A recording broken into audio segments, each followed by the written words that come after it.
What's up, everyone? Welcome to this day in Philly Sports History for March 18th, 2025. I'm your host, Jim Montgomery. Welcome to a Tuesday edition of the podcast. Before we get into Tuesday positivity and motivation, just want to apologize in advance. Not feeling the greatest today, so if the energy level is a little off, that is why. But it is Tuesday. Time for some motivation / positivity. And I love this quote. I saw this a couple weeks ago and have been really trying to kind of work it into my life. And as I've mentioned before, I follow the Arnold Schwarzenegger blog. I kind of joined his pump club, so some good workouts and things like that. But a couple weeks ago, the motivation, he does a weekly motivation type blog post, I guess you could call it. And basically said you can't give your energy to what really matters if you think everything matters. And I think that's a great quote because so often we're like, oh, this is so important, or oh, we need to do this, or oh, I got to take care of this. And we get caught up in everything. And like he said, if everything is important, nothing really matters if everything matters. So he talked about your brain being a battery, and when you get worked up and emotionally invested in some things, it drains your battery. Obviously, you need to recharge, whether that's through working out, sleep, whatever your thing is. But those little things suck your battery up. So it takes away from the things that really matter. So one of the things, the practices, and this is what I took away from it, was if you find yourself getting worked up about something, ask yourself, is this worth my battery? Does this matter? And if the answer is no, then tell yourself it doesn't effing matter, and you want your battery to be full for the things that do matter. And again, I've been trying to do this in my own life because it is very easy between working full time, trying to do everything I have going on with this podcast, and the different activities and things for the kids, to kind of miss some of those little moments or not be there for the things that matter.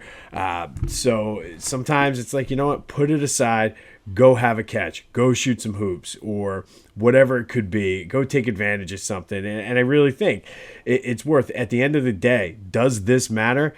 And if it doesn't, tell yourself this doesn't effing matter, and focus on the things that you want to spend your battery power on. So I really think that I've been trying to implement in, and so hopefully that is something you can take away. But you can't give your energy to what really matters if you think everything matters. And truthfully, not everything matters. So you need to decide what is important for yourself, what does matter, and then focus your energy and your battery level on that. Again, hopefully you can take this away. It's something over the past couple weeks since I saw this, I've been trying to do in my life, and I thought it was good for us to share here on a Tuesday. But that is the Tuesday motivation / positivity. Hopefully you can take something away from that this week. Some quick housekeeping notes. Be sure to follow me on social media, Jimbo_Mott on Twitter and TikTok. On Instagram at Philly Jimbo. Subscribe to the YouTube channel, Jimbo_Mott. Continue to spread the word as we grow this thing.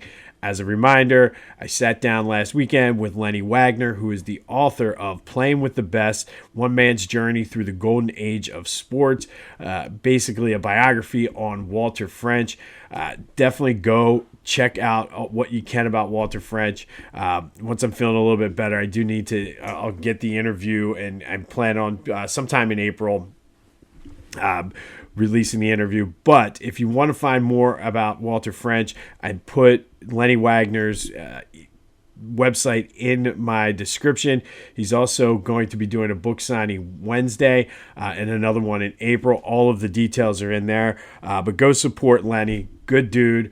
Did a lot of research for this book, and I'll get more into it when I release the stuff from the interview, but it's more than just a biography on Walter French. If you really are into that time frame, like the 20s, World War I to World War II era, there's a lot of historical stuff in there about sports as well as what was happening in the country. So it's really well done. So go check that out. Support Lenny.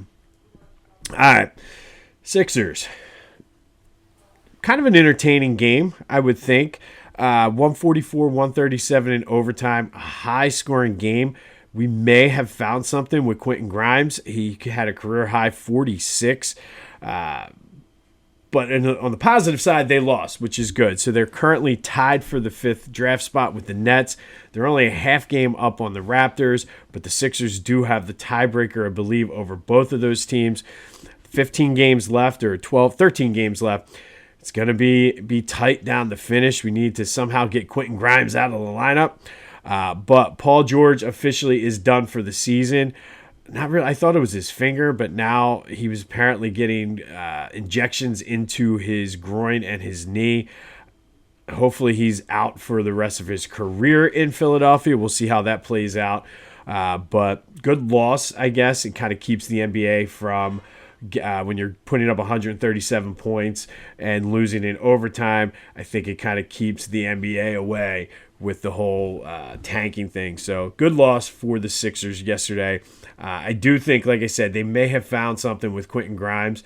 Now it's just a matter of figuring out what to do with the big guy and getting everybody healthy. Flyers lost 2-0. I think we can officially stick a fork in their wild card hopes. Just a flat game. Tampa Bay came back, got their revenge from the loss last week. 13 games left for the Flyers as well. They're currently in the 6th spot for the draft, which I think, again, as long as they can get a top 10 pick, they have a ton of picks that will allow Danny Briere to kind of do some wheeling and dealing.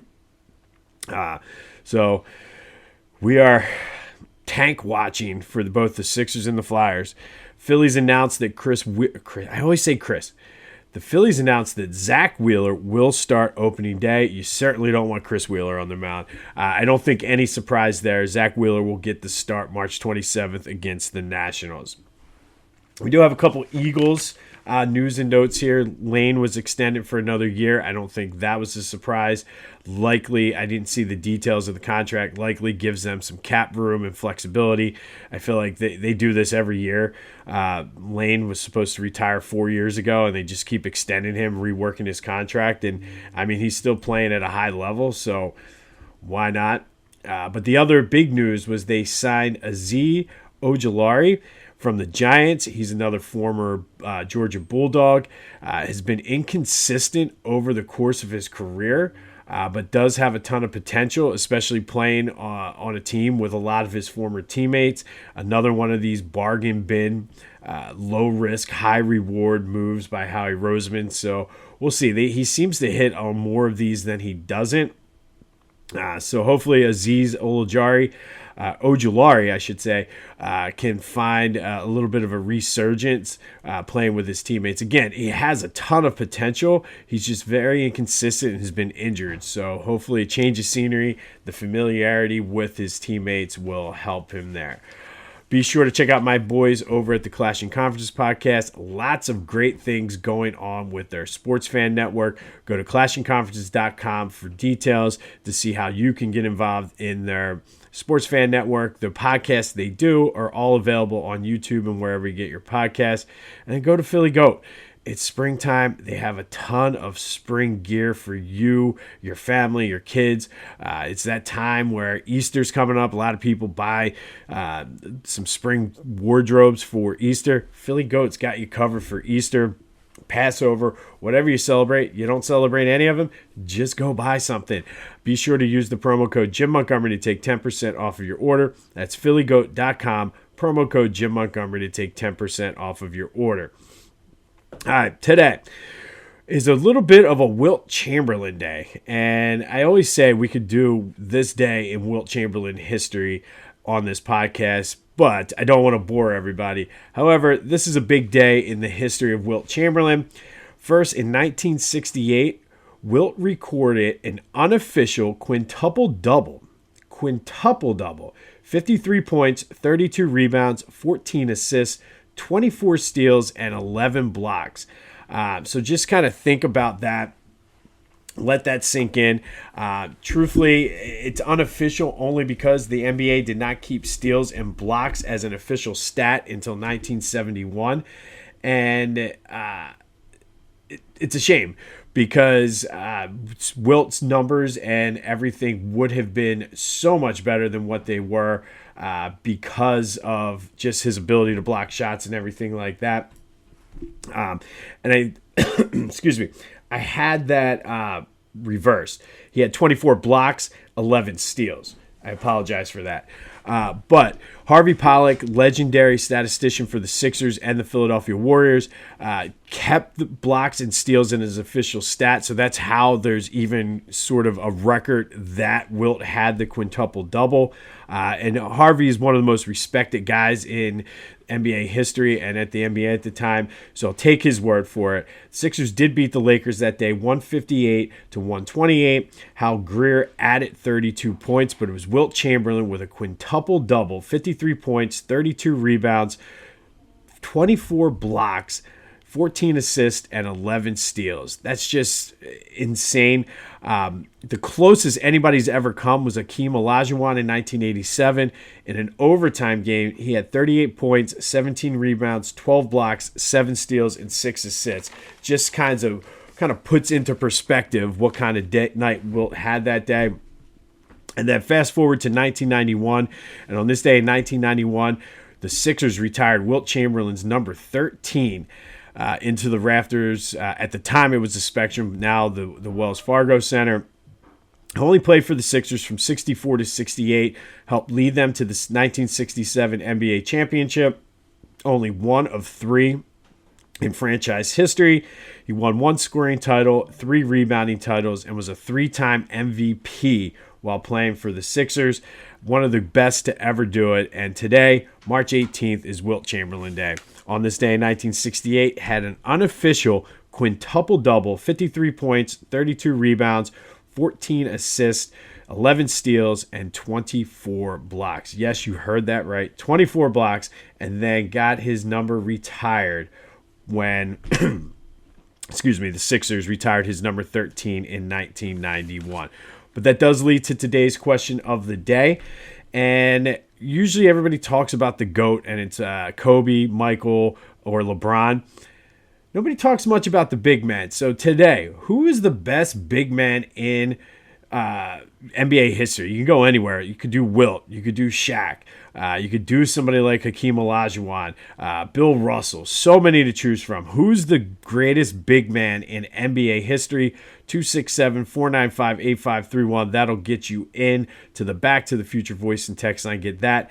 Anything else Philly sports related off of your chest. And to recap yesterday's question of the day, we did an unofficial Phillies vibe check. Everybody's feeling either meh or good about the Phillies this year. Nobody is feeling bad yet. 57% said they feel good. Lots of the meh people saying, well, talk to me in August or talk to me in the World Series. I think a lot of folks are cautiously optimistic with this team. They want them to be good, but they don't want to get let down based on what this team has done. So thank you, as always, for participating in the question of the day. Today, who's the greatest big man in NBA history? And then finally today, our Women's Big Five Hall of Fame spotlight is Auretha Fleming from Penn. She was a solid player throughout her 4 years at Penn from 1980 to 1984. She was the co-captain and Founders Award winner in 1984. She was all Ivy and second team Big Five. She was runner-up for Freshman of the Year in the Ivy back in 1981. She set the Penn record for field goal percentage, steals, helped lead the Quakers to a 28-12 Ivy League record. When she graduated, she was number 1 in rebounds, number 2 in points.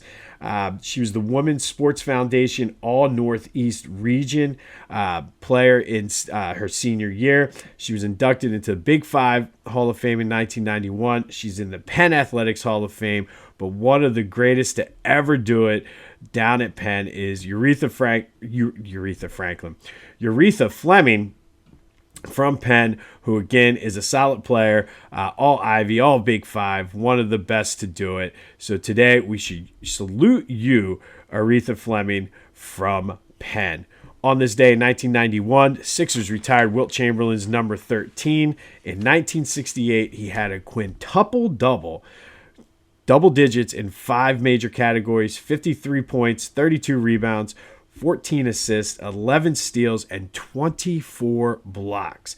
Although it's unofficial due to the fact that steals and blocks were not official stats until 1971, but I'm going to take Harvey Pollack's word for it that Wilt had the quintuple-double. We'll have more on any Eagles news as well as the Phillies, Flyers, and Sixers as the news develops. Apologize for the vibe and the energy level today. Will be better tomorrow. But remember, you can't give your energy to what really matters if you think everything matters. You got to prioritize and focus on what's important and shut down the other stuff. Don't let the other things run your battery down and drain your energy. This has been This Day in Philly Sports History for March 18th, 2025. My name is Jim Montgomery. Go have yourselves a Tuesday. And until next time, I'll see you when I see you.